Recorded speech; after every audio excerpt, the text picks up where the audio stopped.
The cryptic text message from my wife hit my phone at 11:47 p.m. Staying at Tracy's tonight. Don't wait up. N. I stared at the glowing screen in our dark bedroom, still wearing my security consultant uniform from another soul-crushing corporate gig. Nora never signed her texts. She never called me by my name anymore either, just hey when she bothered acknowledging my existence at all. Like I was some roommate who was perpetually late on rent. Tracy's, huh? I muttered to the empty house. Before we dive deeper into this story, I have one small request. Please subscribe, drop a like, comment, and hit that hype button to boost this channel so more people can discover these incredible Reddit stories. My name is Landon Hale, and I've been married to Nora for 8 years. I'm 39, ex-military intelligence turned private security consultant in this godforsaken Rust Belt town that God apparently forgot to put on his priority list. The streetlights work about half the time, the factories closed down when I was still overseas, and the biggest entertainment is watching your neighbors' marriages implode at the local dive bar. But here's the thing about being married to someone for 8 years. You learn their patterns. Nora doesn't do spontaneous sleepovers. She plans her grocery trips 3 days in advance and color codes our shared calendar. The woman who needs 48 hours notice to change our dinner plans doesn't just decide to crash at her friend's place. I grabbed my laptop and fired up some old military-grade tracking software I'd kept from my intelligence days. Not exactly legal for civilian use, but then again, neither is lying to your husband about where you're spending the night. 20 minutes later, I had her phone's location pinned down to an apartment complex on the east side of town. Definitely not Tracy's place. I'd been to Tracy's house for barbecues and birthday parties. This was somewhere else entirely. The address belonged to Owen Baxter. Owen. That smarmy little pharmacy tech who worked with Nora at Riverside Pharmacy. The guy who always seemed to find reasons to text my wife about work schedules and inventory issues at 9 o'clock on Saturday nights. The same Owen who came from money. His daddy owned half the commercial real estate in town and never let anyone forget it. I sat in my truck outside Owen's apartment building at 12:30 a.m., watching the lit window on the 3rd floor. Nora's Honda Civic sat in the visitor parking, bold as brass. No attempt to hide it, no thought about what her husband might think when she didn't come home. The smart move would have been to march up there and confront them. Kick down the door, make a scene, give the neighbors something to talk about over their morning coffee. But I'd learned patience in the army. Sometimes the best attack comes from an unexpected angle. Instead, I took photos. Lots of photos. Nora's car, the apartment building, the license plate, the timestamp on my phone showing the date and location. Then I scrolled through my contacts until I found the number for Mrs. Kim, the HR director at Riverside Pharmacy. Riverside had strict policies about workplace relationships, especially between employees on the same shift. I'd heard Nora complain about it dozens of times, how the company was old-fashioned and controlling about their workers' personal lives. Funny how those policies didn't seem so unreasonable now. I composed a careful email to Mrs. Kim attaching the photos and screenshots of Nora's suspicious, work-related text conversations with Owen that I'd been ignoring for months. Professional tone, concerned husband, just looking out for the company's best interests. Hit send at 1:15 a.m. By the time I got home, I'd already started packing. Not everything, just enough clothes for a week or two. I'd crash at Coach Miller's place above his boxing gym until I figured out my next move. Franky owed me a favor from when I'd helped him deal with some punk kids who'd been breaking into his gym. I left the divorce papers on Nora's pillow, along with a note. Hope Owen's couch is comfortable. You'll be needing it. Then I drove to Miller's boxing academy, where I spent the next 2 hours beating the holy hell out of a heavy bag until my knuckles bled and my shoulders screamed. Each punch carried 8 years of resentment, every combination a release of rage I'd been swallowing for months. Easy there, Eliminator, Coach Miller said around 4 a.m., finding me still pounding away in his gym. That bag's got a family. Franky Miller was 45, built like a fire hydrant, and had been running this gym since before I shipped out for my first deployment.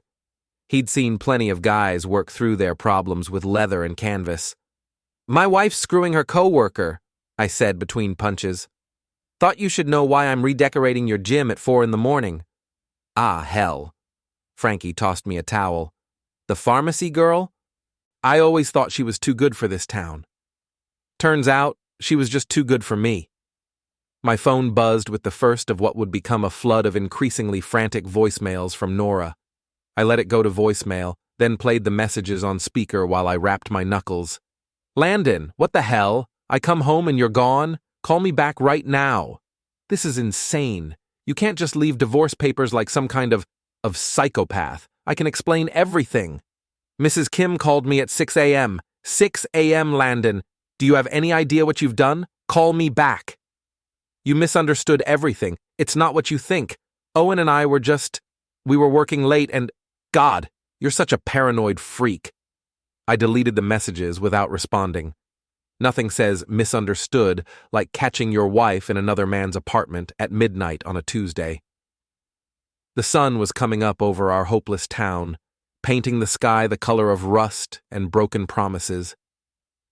I had a feeling this was going to be a very interesting week.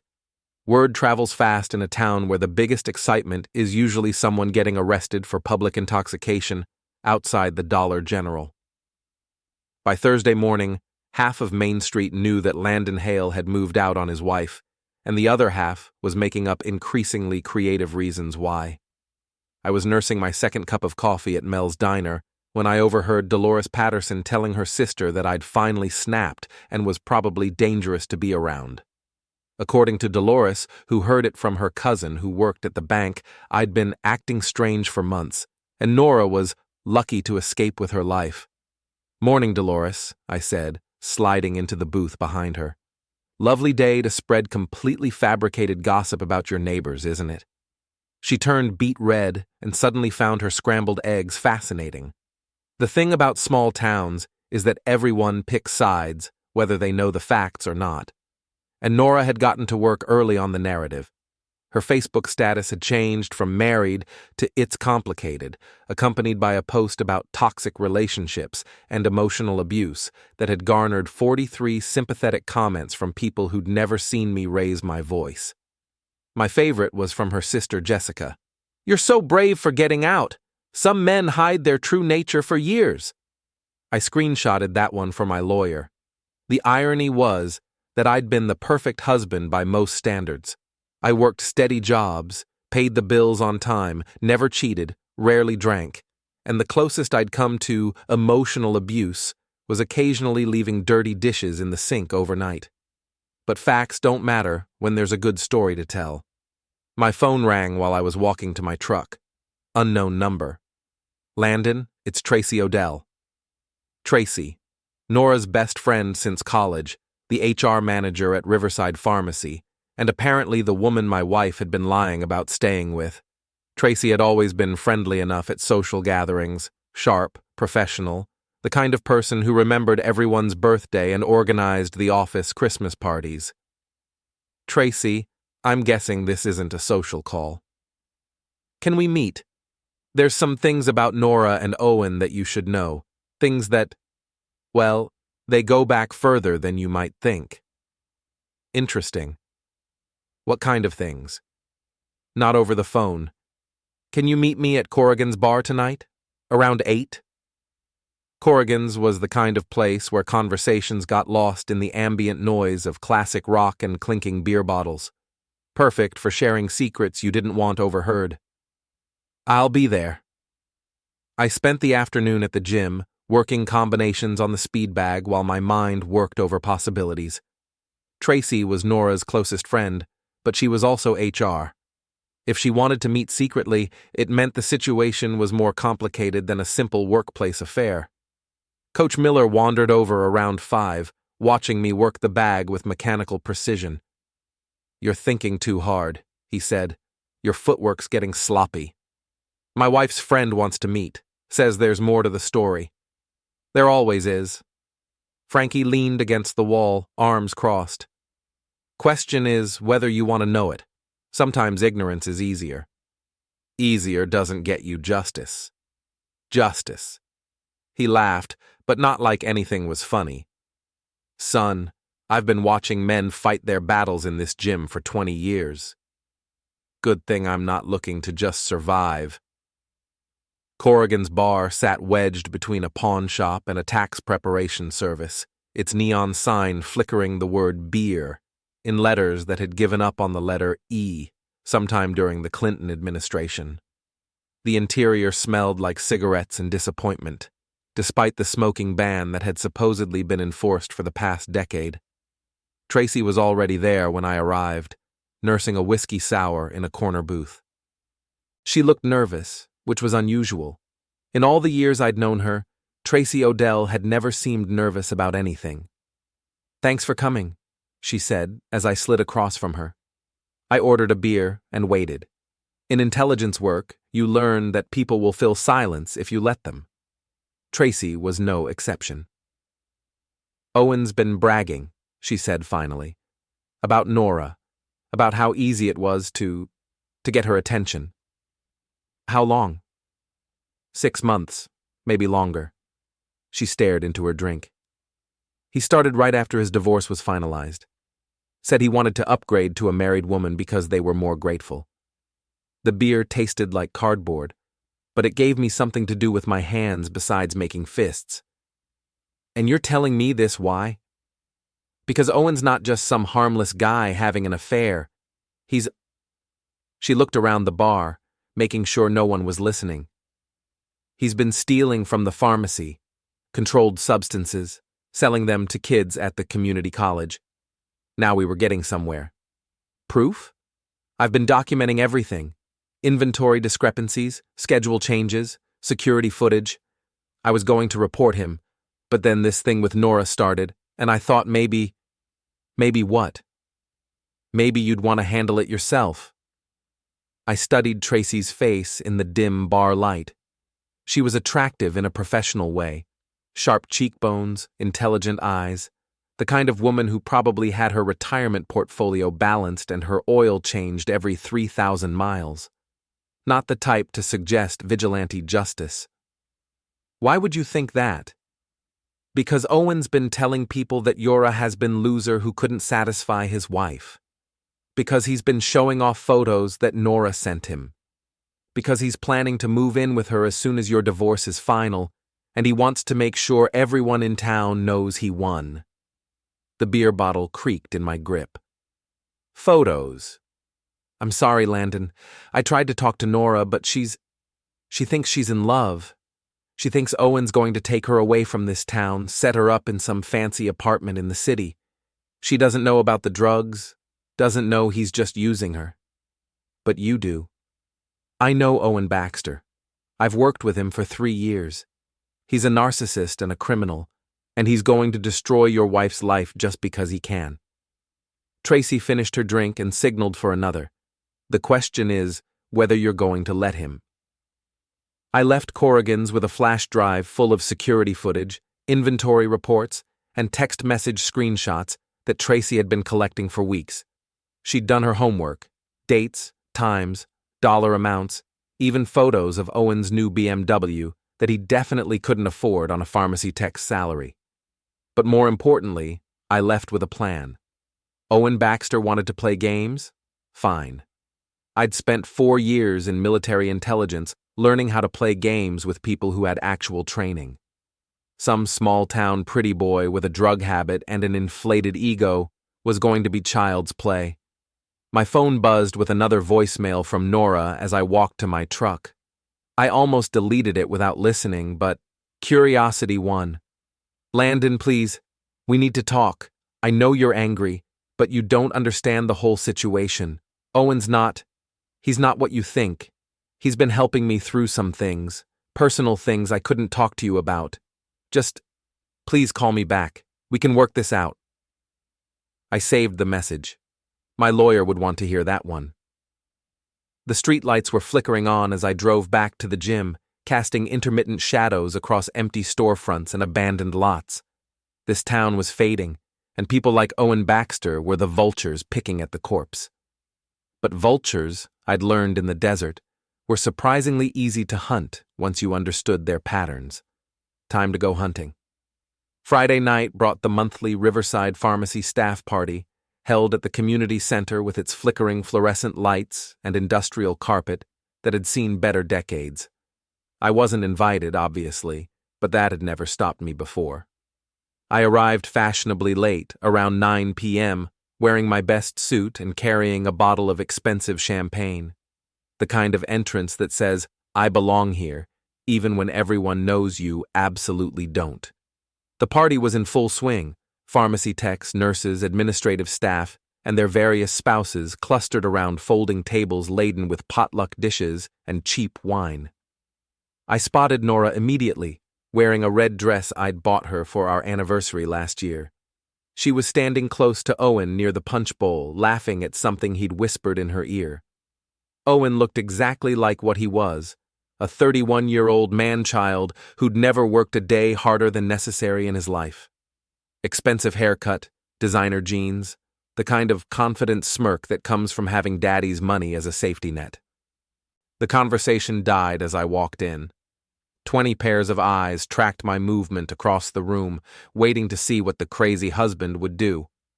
I headed straight for the makeshift bar, nodding politely to coworkers I recognized.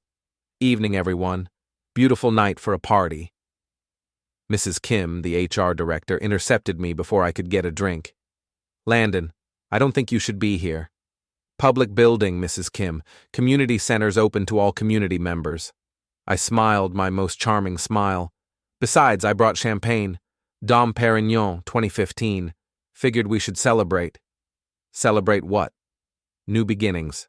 Fresh starts. The truth finally coming to light." I raised my voice just enough to carry across the room. "You know how it is in a small town? Secrets have a way of surfacing eventually." Nora had gone pale. Owen, to his credit, was still trying to play it cool, but I could see the uncertainty in his eyes. He wasn't sure what I knew or what I was planning to do with it. I made my way to the front of the room, where someone had set up a small podium for the usual staff recognition speeches. The party organizer tried to intercept me, but I was already tapping the microphone. "Good evening, everyone. I know I'm not officially part of the Riverside family anymore, but I wanted to share a few words about loyalty, dedication, and the importance of following company policies." The room had gone completely silent. Even the background music seemed to have stopped. "You see, I've recently learned some fascinating things about workplace relationships and how they can impact professional integrity. For instance, did you know that when two employees engage in an inappropriate relationship, it can create conflicts of interest that affect inventory management?" Owen started moving toward the exit, but I'd positioned myself between him and the door.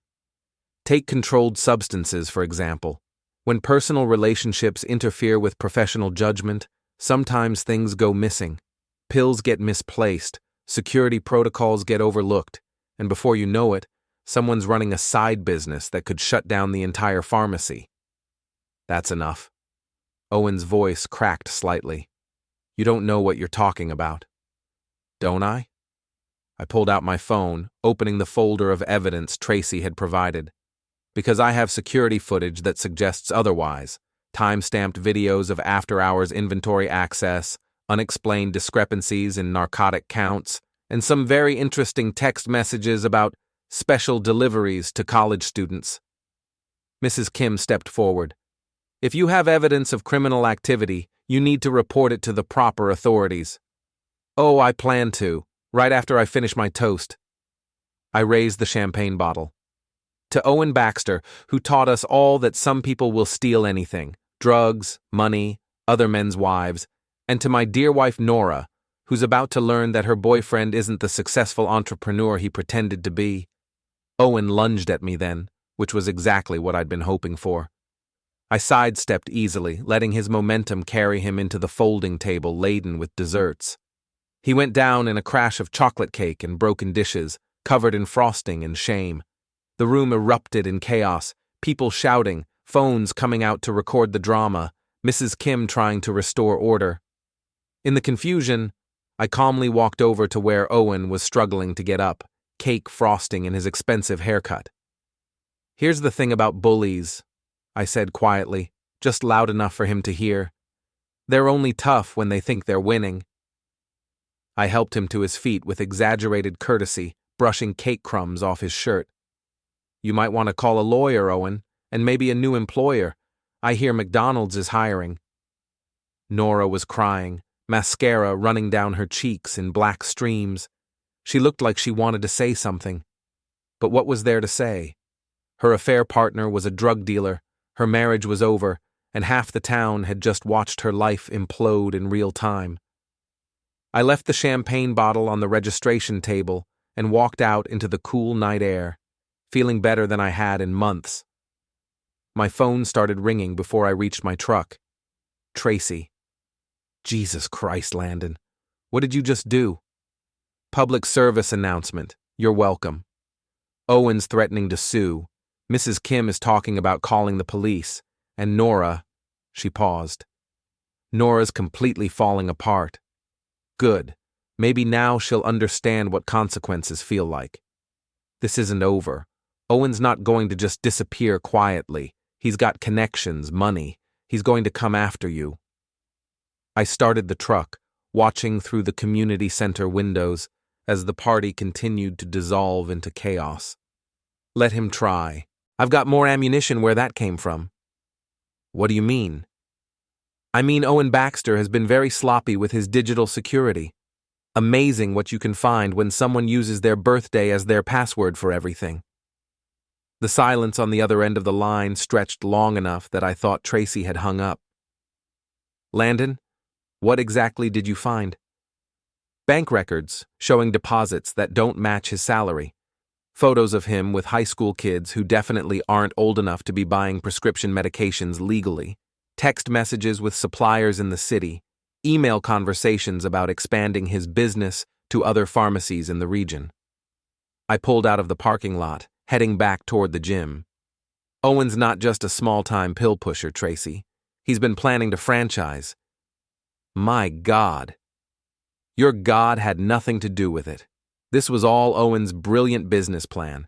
Too bad he was too arrogant to cover his tracks properly. I ended the call and drove through the empty streets of our dying town, past the closed factories and boarded-up storefronts, thinking about justice and revenge and the difference between the two. Tomorrow, I'd start phase 2 of my plan, but tonight, I was going to sleep better than I had in months. Some people call it being the villain. I call it being tired of playing the fool. Saturday morning brought unexpected visitors to Miller's boxing academy. I was working the heavy bag when Coach Miller appeared at my elbow, looking uncomfortable. "You got company," he said, "the kind that might want to have a word outside." Through the gym's front window, I could see 3 figures standing next to a black Mercedes in the parking lot. Owen, looking like he'd spent the night in a blender, flanked by 2 guys in expensive suits who definitely weren't from around here. "Friends of yours?" Franky asked. "More like business associates of my wife's boyfriend." I unwrapped my hands, considering options. "How do you feel about me using your back exit? How do you feel about standing your ground and not running from some city boys in fancy cars?" Fair point. I'd spent 4 years in military intelligence and another decade in private security. 3 civilians in a parking lot shouldn't be cause for retreat, regardless of their fashion sense. I walked out the front door, letting it slam behind me for effect. Owen looked worse in daylight. Bruised ego and chocolate cake stains apparently don't wash out easily. His 2 companions were classic hired muscle, the kind of guys who probably had business cards that just said, "problem solver." "Landon." Owen's voice carried a tremor he was trying to hide. "We need to talk." "I'm listening." The bigger of the 2 suits stepped forward. "Mr. Hale, my name is Vincent Torino. I represent certain business interests that Mr. Baxter has been affiliated with." Vincent Torino. Italian surname, New York accent, the kind of carefully neutral expression that comes from years of practice at intimidation. This was getting more interesting by the minute. "Business interests," I repeated. You mean drug distribution? I mean legitimate pharmaceutical supply chains that operate outside traditional regulatory frameworks. I almost laughed. That's the most creative way I've ever heard someone say drug dealing. Vincent's expression didn't change, but his partner shifted slightly, hand moving toward his jacket. I noted the movement without reacting. These guys were professionals, but they were also out of their element. City muscle in a small town, trying to intimidate someone on his home turf. Mr. Baxter tells us you've been making accusations, Vincent continued, spreading rumors that could damage legitimate business relationships. I've been sharing facts. There's a difference. Owen finally found his voice. You destroyed my life last night. My job, my reputation, your criminal enterprise, I interrupted. Let's not forget the part where you've been selling stolen prescription drugs to college kids. Allegedly, Vincent said smoothly. Actually. I pulled out my phone, opening the folder of evidence I'd compiled. I have bank records, text messages, security footage, and witness statements. The only thing alleged here is whether you gentlemen are directly involved in Owen's operation or just here to clean up his mess. The second suit spoke for the first time, his voice carrying a distinct Brooklyn accent. You know, accidents happen to people who stick their noses where they don't belong. Is that a threat? It's an observation. I looked at Owen, who was sweating despite the cool morning air. This is what you brought to intimidate me? Discount Sopranos extras? Landon, just delete the files. Forget what you think you know. We can all walk away from this. Walk away. I pretended to consider it. You know, that's exactly what I should do, except for one small problem. What's that? I already sent everything to the DEA. The silence that followed was beautiful. Owen went white, Vincent's professional mask slipped just enough to show genuine concern, and Brooklyn started reaching for whatever he kept in his jacket. I wouldn't, I said calmly. This is a very small town, and people notice things like gunshots. Plus, my friend Coach Miller used to be Golden Gloves heavyweight champion back in the day. He's been watching from the window, and he's not real fond of people who threaten his tenants. As if on cue, Franky appeared in the gym's doorway, holding a baseball bat with the casual confidence of someone who knew how to use it. Vincent reassessed the situation quickly. When? When what? When did you contact the DEA? Yesterday morning, right after I confirmed the last of Owen's banking records. I smiled. They were very interested in his pharmaceutical supply chain that operates outside traditional regulatory frameworks. Owen made a sound like a deflating balloon. You snake, you have no idea what you've done. I've done exactly what any responsible citizen should do when they discover a drug operation in their community. I put my phone away. The question is what you're going to do about it. Vincent was already moving toward the Mercedes. We're leaving. Owen, you're on your own. Wait! Owen chased after them. You can't just abandon me. We had a deal. The deal was contingent on you maintaining operational security, Vincent said without turning around. You failed. They drove away, leaving Owen standing alone in the parking lot like the pathetic figure he'd always been underneath the expensive clothes and false confidence. This isn't over, he said, but his heart wasn't in it. Yes, it is. I walked back toward the gym. You just haven't figured it out yet. My phone rang as I reached the door. Nora. Landon, please. We need to talk. Owen's telling people you made everything up, that you're trying to frame him because you're jealous. People are starting to believe him. Are you? Long pause. I don't know what to believe anymore. Believe the evidence, Nora. Believe the bank records and the security footage, and the fact that your boyfriend just got abandoned by his suppliers because he was too stupid to cover his tracks. He says he can explain everything. I'm sure he can. The question is whether you're going to keep believing his explanations or start accepting reality. I ended the call and went back to the heavy bag, working combinations until my shoulders burned and my knuckles were raw. Outside, Owen's car sat in the parking lot for another 20 minutes before he finally drove away. That afternoon, I got a call from Detective Sarah Morrison of the County Sheriff's Department.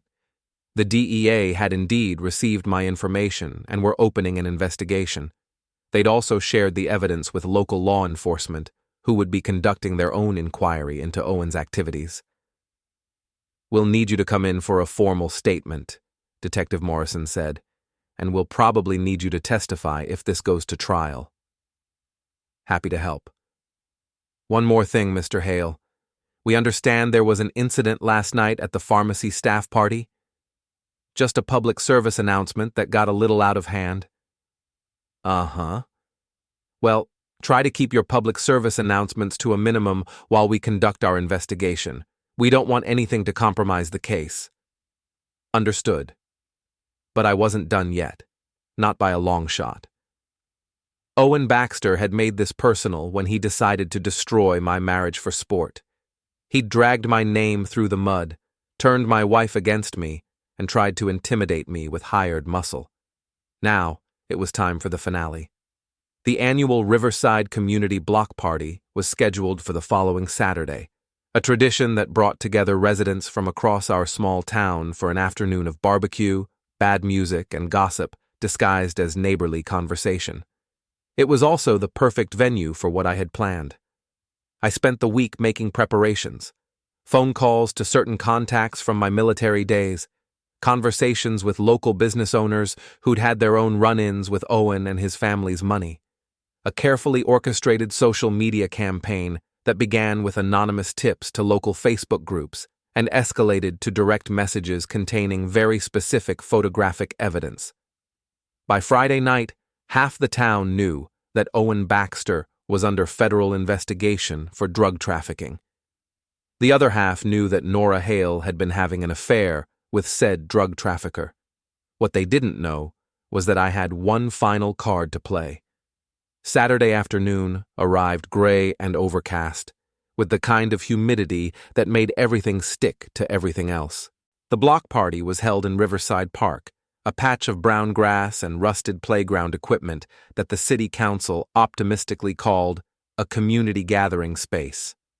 I arrived early, wearing khakis and a polo shirt, looking like any other suburban husband enjoying a community event. I'd volunteered to help with the sound system, which gave me access to the microphone and speakers that would broadcast the day's various announcements and entertainment. The crowd was smaller than usual. Word of recent drama had apparently kept some people away, but still substantial enough for my purposes. I spotted Nora near the food trucks, wearing sunglasses despite the overcast sky, trying to blend into the background. Owen was notably absent, which was probably smart on his part. Tracy Odell found me around 2 o'clock, looking nervous and slightly guilty. "Landon, we need to talk." "Sure. What's on your mind?" She glanced around, making sure no one was listening. "There's something I didn't tell you about Owen and Nora. Something about how their relationship started."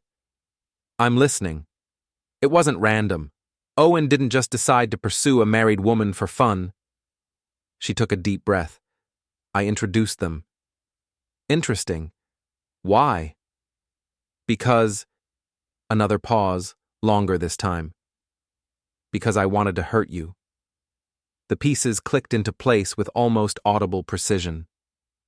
"This goes back further than the affair, doesn't it? 3 years ago, you cost me a job. Hartwell Security Solutions. You reported that I was falsifying background checks, and they fired me." I remembered the incident. Tracy had been cutting corners on security clearances, approving people who shouldn't have been approved. I'd reported it because lives depended on those clearances being accurate. "You were falsifying background checks," I said. "People could have faded." "I was trying to help people. People who made mistakes when they were young, who deserved second chances."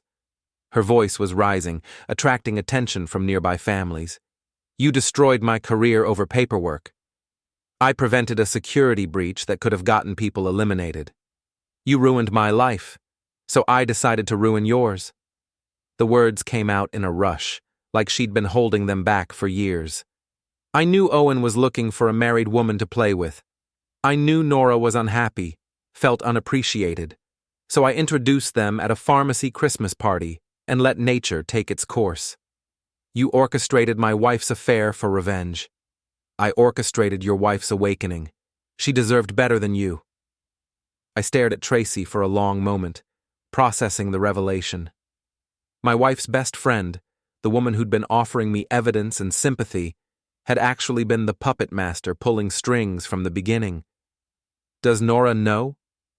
Of course not. She thinks it was love at first sight. Tracy's laugh was bitter. She has no idea that Owen was using her to get back at you, or that I was using both of them for the same reason. And now Owen's facing federal charges, Nora's reputation is destroyed, and you're about to do something that's going to make everything worse. She grabbed my arm. Just let it go, Landon. You've won. They're both finished. I looked across the park at my wife, who was standing alone by the duck pond, isolated from the community she'd lived in for 8 years. Then I looked at the microphone setup, where the afternoon's entertainment was about to begin. You're right, I said. I have won, but I'm not finished. I walked to the small stage where the sound system was set up, nodding to the volunteer DJ who was getting ready to announce the next round of activities. Mind if I make a quick announcement? Sure thing, Landon. Community updates? Something like that. I took the microphone, tapping it twice to make sure it was live. The feedback squeal got everyone's attention. Good afternoon, everyone. For those who don't know me, I'm Landon Hale, longtime resident and recently divorced husband of Nora Hale, who some of you might have heard about in recent weeks.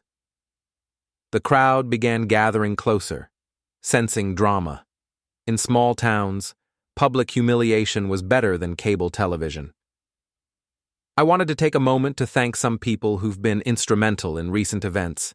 First, Owen Baxter, who taught us all that some people will steal anything: drugs, money, other men's wives.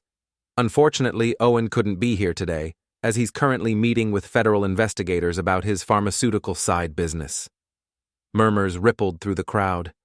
Phones came out, recording the speech for later social media sharing.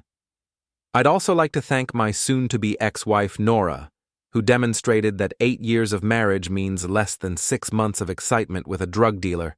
That takes a special kind of commitment to poor decision-making. Nora was crying now, but she didn't leave. Maybe she couldn't, with everyone watching. But most importantly, I want to thank Tracy Odell, who orchestrated this entire situation as revenge for a professional disagreement we had 3 years ago. Tracy, would you like to take a bow? After all, none of this would have been possible without your careful manipulation of 2 people who trusted you. The crowd turned to look at Tracy, who had gone completely white. She tried to back away, but the circle of spectators had closed around the immediate area. You see, folks, this wasn't just a simple affair. This was a carefully planned operation designed to destroy my marriage and my reputation. The only problem was that the people executing the plan were amateurs who left evidence everywhere they went.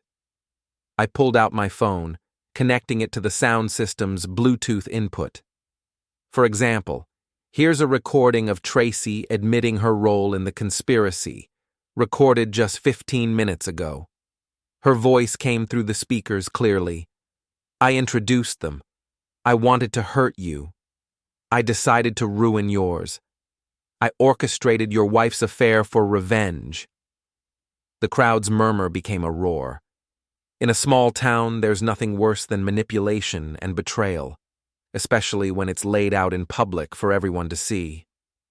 Tracy tried to run then, pushing through the crowd toward the parking lot. But Owen chose that moment to make his appearance, arriving in his BMW with 2 police cars following close behind. The timing was perfect.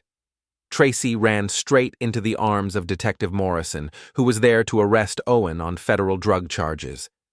The detective took one look at the chaos, the crowd, and the woman trying to flee the scene, and made the logical assumption. "Ma'am, I'm going to need you to stay right here." Owen saw me on the stage and lost what little composure he had left.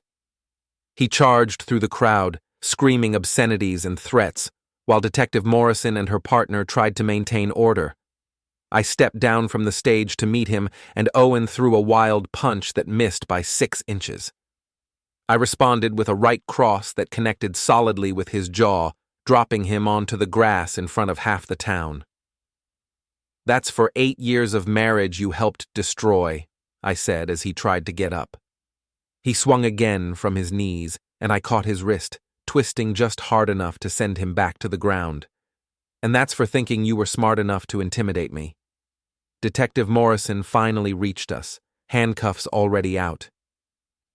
"Mr. Baxter, you're under arrest for possession with intent to distribute, conspiracy to distribute controlled substances, and about 6 other federal charges. You have the right to remain silent."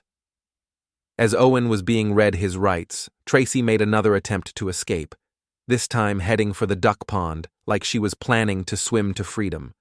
She made it about 10 feet before slipping on the muddy bank and falling face first into the shallow water. The crowd cheered. I walked over to where Nora stood watching the chaos unfold, mascara running down her cheeks, looking like she'd aged 10 years in the past week. "I'm sorry," she said quietly. "I'm so sorry, Landon. I didn't know about Tracy, didn't know about Owen's drugs. I thought he loved me. He used you. They both did. I know that now." She wiped her eyes with the back of her hand. "Is there any chance we could try to work things out?" I looked at my wife of 8 years, the woman who'd shared my bed and my dreams and my bank account, who'd thrown it all away for 6 months of excitement with a small-time criminal. "No," I said. "There isn't." I walked away from the chaos, from the arrests and the crying and the crowd of neighbors who would be talking about this day for years to come. Behind me, Owen was being loaded into a police car while Tracy was being questioned about her role in the conspiracy. My phone buzzed with a text from my lawyer. "Divorce finalized. Congratulations." I climbed into my truck and drove away from Riverside Community Park, past the closed factories and empty storefronts, toward whatever came next. In the rearview mirror, I could see smoke rising from the barbecue grills and people still gathered around the duck pond, probably trying to figure out exactly what they'd just witnessed. They called me the villain. I'd rather be the villain than the fool.